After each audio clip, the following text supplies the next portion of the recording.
What if I told you that handing every single citizen in a developing economy like $1,000 tax cut today might not increase consumer spending by a single dollar tomorrow? Yeah, it sounds completely counterintuitive, right? I mean, you'd think people would just go out and spend it. Exactly. But today, we're basically dismantling the illusion of fiscal stimulus. We're looking at a landscape where those classic, comforting Keynesian multipliers they completely break down. Right, where handing out money can sometimes just trigger this massive, silent wave of precautionary savings. Welcome to today's deep dive. Now, I know exactly who is listening right now. You are an economics scholar, and you're likely deep in your prep for the IES General Economics GE-03 Paper 3 exam. Yeah, at the DSE or JNU Masters level, right? You don't need us to sit here and define what a public good is. No, absolutely not. And you definitely don't need us to write out the basic national income identity. You are staring down a really formidable syllabus, and you're looking to extract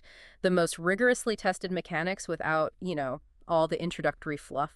Because the exam you're preparing for, it's notorious for testing the absolute theoretical limits of these models. Yeah. The examiners aren't looking for textbook summaries. Right. They want to see your ability to break the models down, manipulate the variables, and prove exactly under what empirical conditions they just fail. Okay, let's unpack this. Let's look at the reality of what you're actually going to face. Look at the 2025 IES question on Ricardian equivalence, or look at the analytical problem on the tie-bout model. Yeah, those are brutal if you just memorize definitions. Exactly. The recurring nightmare for candidates isn't forgetting the definition. It's failing to articulate the explicit mathematical or, behavioral frictions that cause these elegant theories to collapse in developing economies.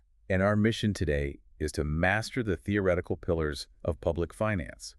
So public expenditure, public debt, and fiscal federalism. Right, focusing entirely on the underlying mechanics, the empirical evidence, and the structural critiques. And really, the connective tissue linking all of this is the behavioral response of the economic agent, whether the state expands its budget or issues sovereign bonds to cover a deficit or gives taxation power to a local municipality. The resulting equilibrium depends entirely on whether the private sector decides to crowd in, crowd out, sort themselves geographically, or just hoard cash.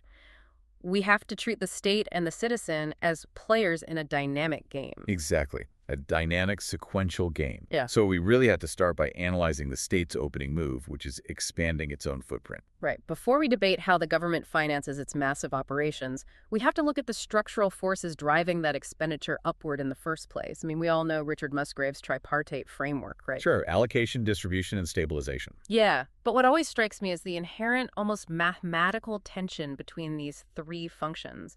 They aren't just like separate folders on a bureaucrat's desk. They actively interfere with each other. Oh, absolutely. That interference is where the most complex policy dilemmas come from. Take the conflict between allocation and distribution, for example. Okay. The allocation function is designed to achieve Pareto efficiency, right? Correcting market failures, providing public goods up to the point where the sum of marginal rates of substitution equals the marginal rate of transformation. Right. It's a pure efficiency calculus. Exactly. But the distribution function operates on a social welfare calculus. Right. Because if you implement a highly progressive tax regime to achieve optimal distribution, you introduce these massive distortionary effects into the labor market. Right. You alter the relative price of leisure and labor. Exactly. Which directly sabotages the efficiency goals of the allocation function. Or consider the collision between stabilization and allocation. Let's say the economy enters a severe recession, right? Okay. And the central government needs to execute its stabilization function through a massive fiscal stimulus. To inject aggregate demand quickly, they might fund highly inefficient projects. The classic digging holes and filling them up Keynesian trope. Right. So the stabilization goal is met, people have jobs. But the allocation function is completely corrupted because capital is being directed towards suboptimal, low-return activities instead of genuine public goods. Which perfectly sets the stage for the broader historical puzzle here, because even with these internal conflicts, the aggregate size of the state, measured as a percentage of GDP, it just relentlessly expands over time. Right, Wagner's law. Exactly. Adolf Wagner in the late 19th century essentially framed the government not as a static provider, but almost as a luxury good. Yeah, the law of increasing state activity, it posits a very specific macroeconomic relationship. Yeah. The income elasticity of demand for public goods is strictly greater than unity. Right. So as a nation industrializes and per capita GDP rises, the state's share of the total economy has to grow disproportionately. I always think of it as like macroeconomic lifestyle creep. Oh, that's a great way to put it. Right, because when your personal salary doubles, you don't just buy twice as much flour and water, you upgrade your lifestyle. You buy higher tier services, better insurance, premium healthcare. There. Wagner is arguing that a developing society does the exact same thing in the aggregate. Exactly. And he identified 3 specific vectors for this. First, the administrative and protective vector. When you transition from an agrarian economy to a complex, urbanized industrial economy, it creates immense legal friction. You suddenly need sophisticated property rights enforcement, antitrust regulators, complex legal frameworks. Right, the overhead cost of maintaining social cohesion just scales nonlinearly. And then there's the cultural and welfare vector, which is where that income elasticity really kicks in. Education, public health care, old age pensions, these function as superior goods. As the population escapes subsistence, their political demands shift toward human capital development. And the third vector is natural monopolies, right? Technological scale. Yeah, industrialization requires power grids, telecommunication networks. The capital requirements are so vast that early private markets just can't price or absorb the risk. The state has to step in. But, I mean, we have to look critically at the empirical evidence here, because testing Wagner's law isn't just plotting 2 lines on a graph. To prove it, you have to establish a cointegrating relationship between real per capita GDP and the share of government expenditure. And the data is highly heterogeneous. Because his theory assumes income growth inherently causes expenditure growth, right? Yes, and that is the central Keynesian critique. Wagner assumes the causality runs exclusively from national income to state expenditure. But Keynesian models, especially endogenous growth theory, argue the exact reverse. But the expenditure causes the growth. Right. Strategic public expenditure is the engine that drives up national income. Granger causality tests often show bidirectional feedback, blurring Wagner's clean mechanism. Plus, Wagner completely ignores the supply side of government financing. The political constraint on taxation, he treats the state's ability to raise revenue as if it's infinitely elastic. Which brings us to the British economists Alan Peacock and Jack Wiseman. They looked at UK data from 1890 to 1955 and realized Wagner's smooth curve was an illusion. In reality, expenditure growth looks like a staircase. The Peacock-Wiseman displacement effect. This is such a brilliant integration of political economy and psychology. They argued that normally government expenditure is tethered by what they called the public's tax tolerance. Right. Politicians know that breaching that accepted tax threshold is just electoral suicide. Exactly. But this equilibrium gets shattered by exogenous shocks. A world war, a catastrophic depression, or, a pandemic.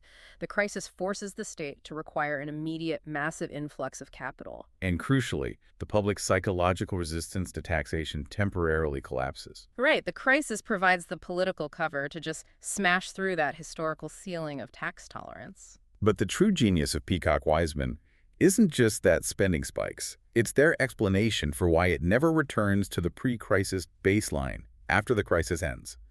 They called this the inspection effect. The permanent structural break. Exactly. During the crisis mobilization, the state apparatus is forced to deeply inspect the socio-economic fabric of the nation. They uncover glaring inadequacies. Maybe the public health infrastructure is failing, or education is inadequate. And once the crisis passes, they don't lower taxes back to the old baseline. No, because the public is already habituated to the higher tax rates. The state captures that revenue stream and reallocates it to address those newly discovered social deficits. The UK income tax is the textbook example. It ratcheted up for the world wars and never went back down. So if the budget is caught in this upward ratchet, the critical question for an emerging economy shifts from how much to what kind. The quality of public expenditure debate.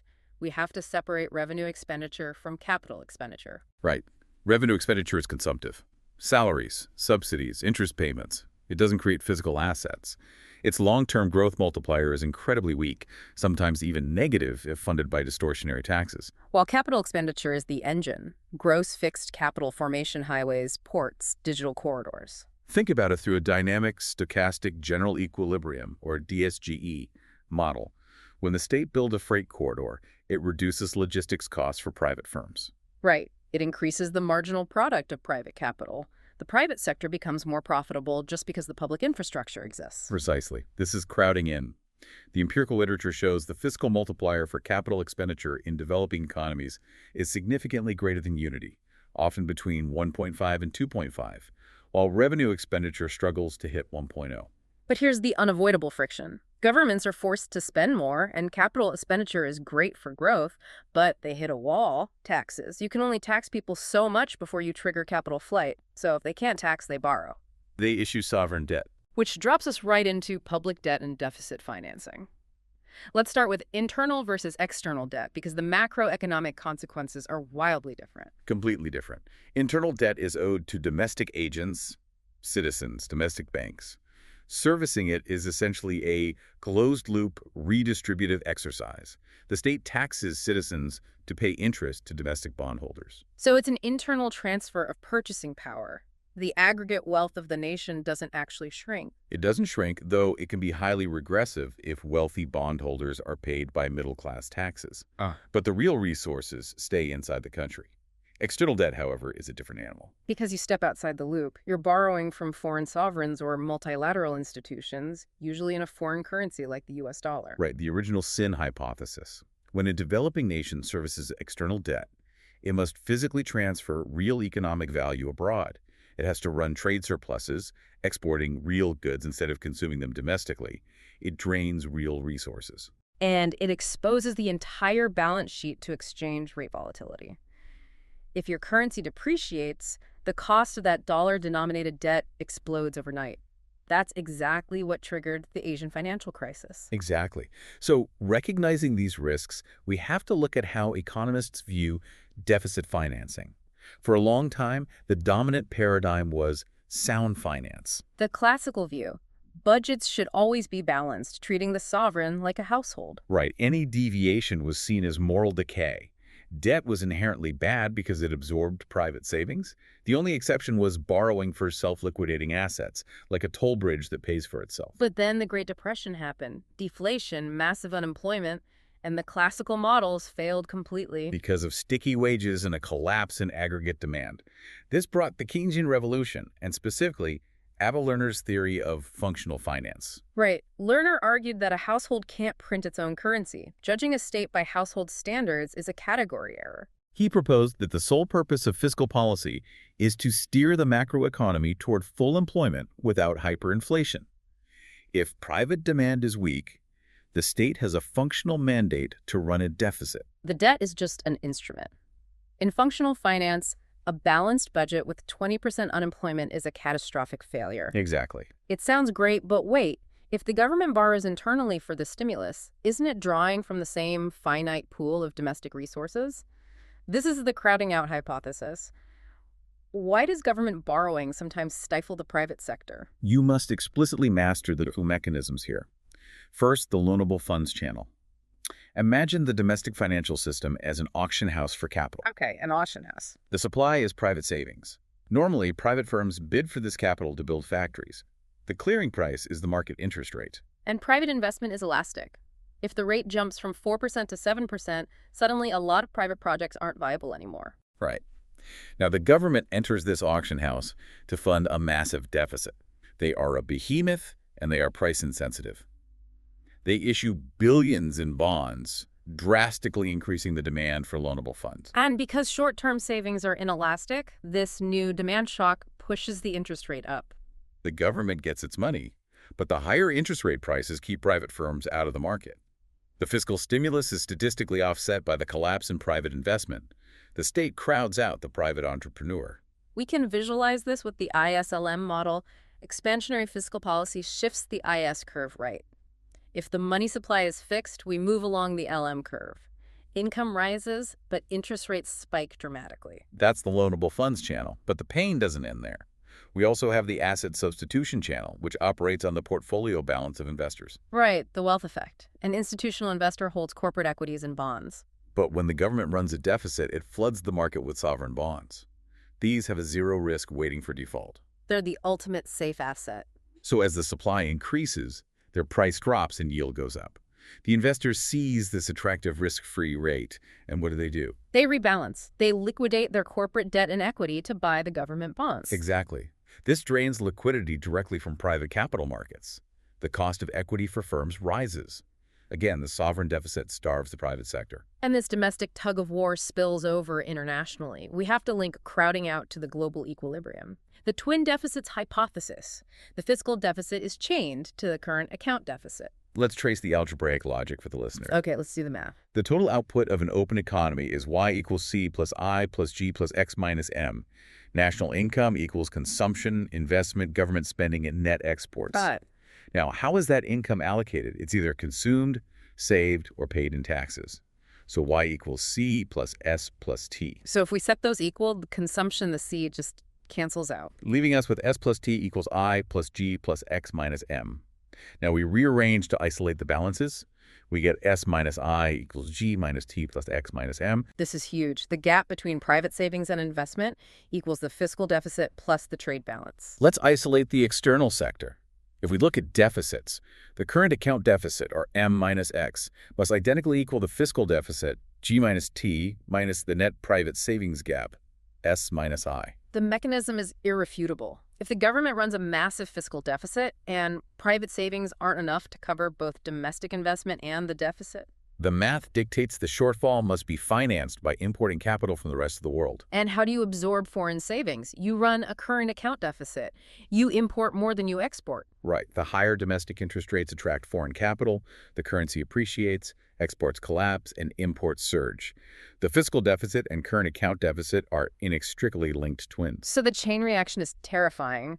Government borrows, interest rates spike, private investment is crowded out, foreign capital flows in, currency appreciates, and exports are hollowed out. It's a severe indictment of deficit financing. But what if this entire chain reaction is based on a fundamental miscalculation of human rationality? Oh, man. This brings us to Robert Barrow and Ricardian Equivalence. Okay. We just spent 20 minutes on the secondary effects of borrowing. And Barrow steps in and mathematically proves that under certain conditions, the choice between tax financing and debt financing is completely irrelevant. Yes. And to master this for the exam, you have to state the mechanism explicitly. Okay, give it to us. Ricardian Equivalence says it does not matter whether the government finances a given level of spending through taxes today or through borrowing today and taxes tomorrow. Rational households see through the veil of public debt. They know the borrowing means higher future taxes, so they save exactly the amount of the tax cut to pay those future taxes. The extra saving neutralizes the fiscal stimulus completely. Let's construct the intertemporal framework. The government hands every citizen $1,000 today funded by debt. The traditional Keynesian view says disposable income rises, people spend $800 of it, aggregate demand shifts, multiplier effect kicks in. But Barrow says households don't look at current cash flow. They look at their lifetime wealth, the present discounted value of their wealth. Right. The government has an intertemporal budget constraint. If they cut taxes today by $1,000, they have to borrow it. And they have to repay it with interest in period 2. So future taxes must increase by exactly $1,000 multiplied by 1 plus the interest rate. When the hyper-rational household solves its Euler equation for optimal consumption smoothing, they substitute the government's constraint into their own. And the timing of the taxation mathematically drops out.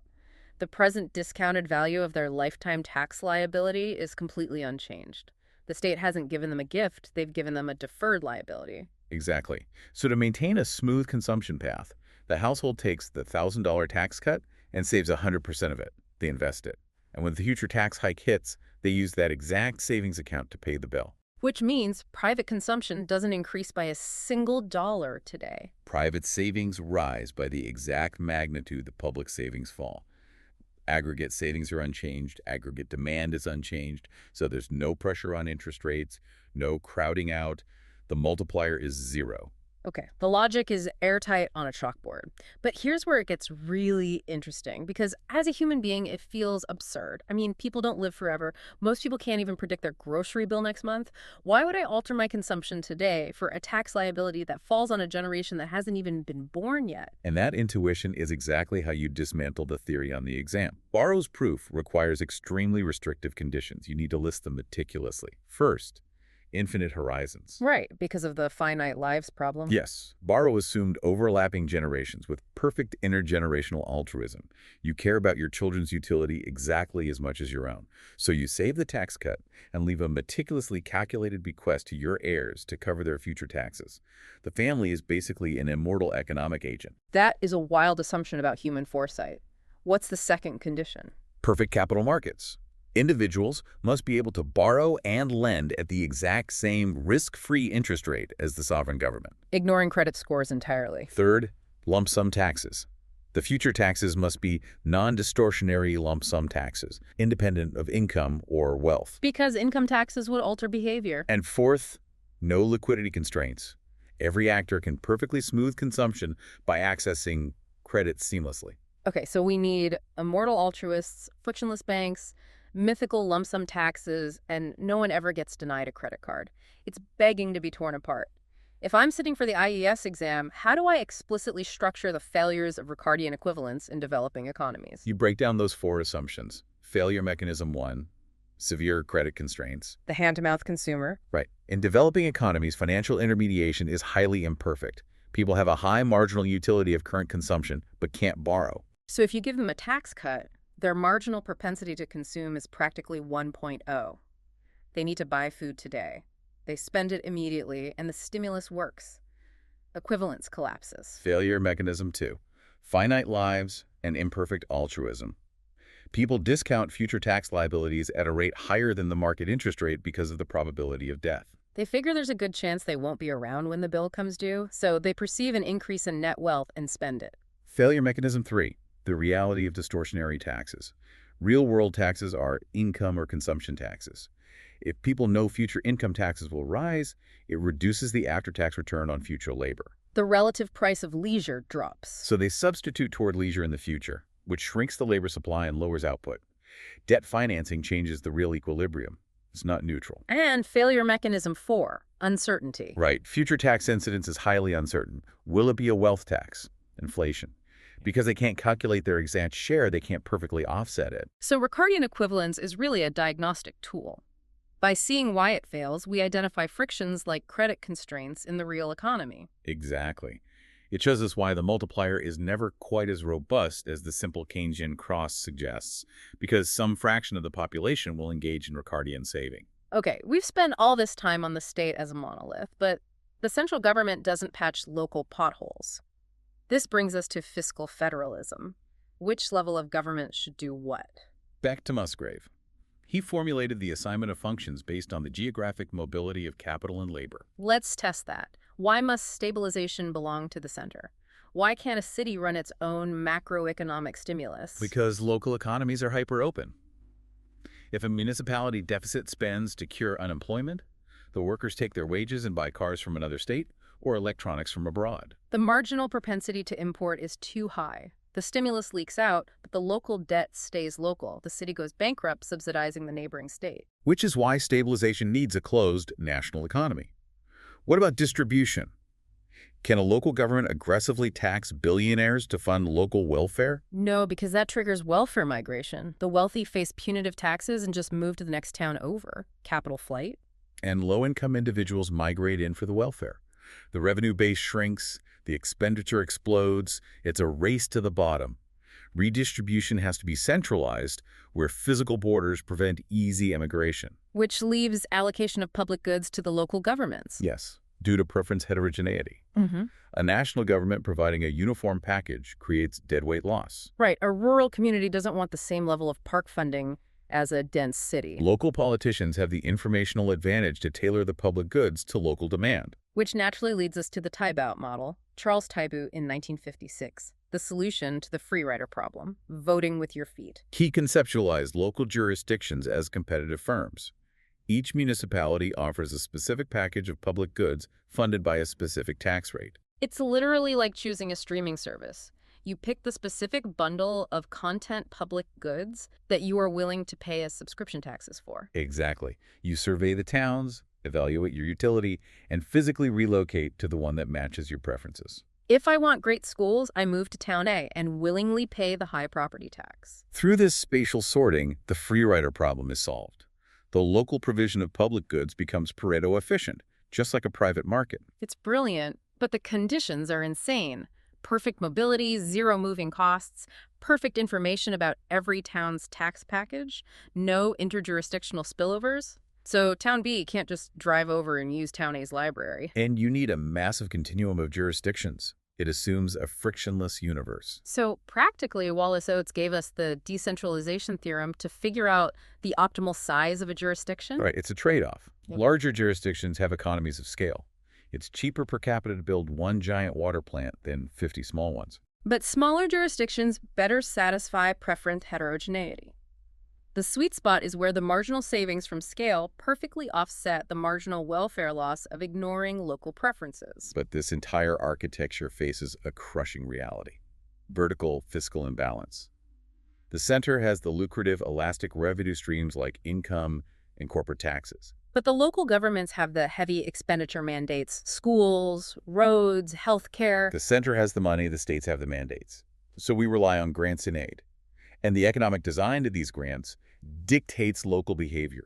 We need to distinguish between matching grants and lump sum grants. Let's do matching grants first. Conditional. The center says, for every dollar you spend on education, we match it. So it halves the relative price of education for the local town? This creates an income effect, but crucially a substitution effect. Education is artificially cheaper, so the local government substitutes spending away from other things and toward education. It corrects positive externalities. Now, a lump sum grant, unconditional. The center just wires $10 million to the town. It's a parallel shift of the budget constraint. No change in relative prices, pure income effect. Standard theory says this is identical to giving the local citizens an aggregate income increase of $10 million. And since citizens have a low marginal propensity to consume public goods, they'd want, say, $1 million spent on parks, and the remaining $9 million returned as a tax cut. The grant should substitute for local taxation, but empirically. It never happened. The flypaper effect. Yeah. Money sticks where it lands. An unconditional grant expands the local budget way more than an equivalent increase in private income would. The local bureaucrats intercept it. They build a new headquarters instead of cutting taxes. Why? Principal agent problem. Bureaucrats are utility maximizers. They want bigger budgets and more power. And there's massive fiscal illusion. The voters are rationally ignorant. They don't know the sender sent the money, so they don't demand the tax cut. Exactly. The money sticks to the government sector. Wow. Okay, we've gone from macro aggregates to debt calculus to local grant manipulation. So what does this all mean for you, the listener, sitting for the 2026 IES exam? You need to master 3 patterns. Pattern 1, Ricardian Equivalence. State the conditions, derive the intuition, and explicitly argue the 3 reasons it fails in developing contexts: credit constraints, finite lives, distortionary taxes. Pattern 2, crowding out. Explain both the loanable funds auction house channel and the asset substitution portfolio channel and evaluate their empirical relevance. And pattern 3, the tie-out model. Master the assumptions and explain why voting with your feet fails in developing countries where poverty constrains mobility and information is imperfect. That's your blueprint. But before we go, I want to leave you with a philosophical paradox to ponder. Think about the flypaper effect.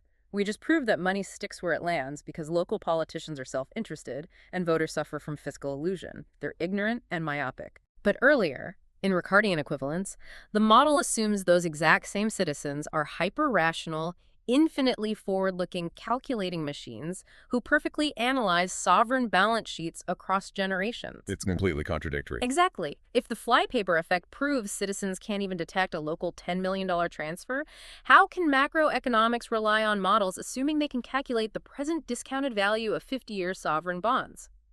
Are we modeling robots or are we modeling humans? It's the ultimate boundary where pure math hits messy reality. A great thought to carry into the exam. We hope this deep dive has armed you with the analytical rigor you need. Thank you for joining us, and best of luck on your exam.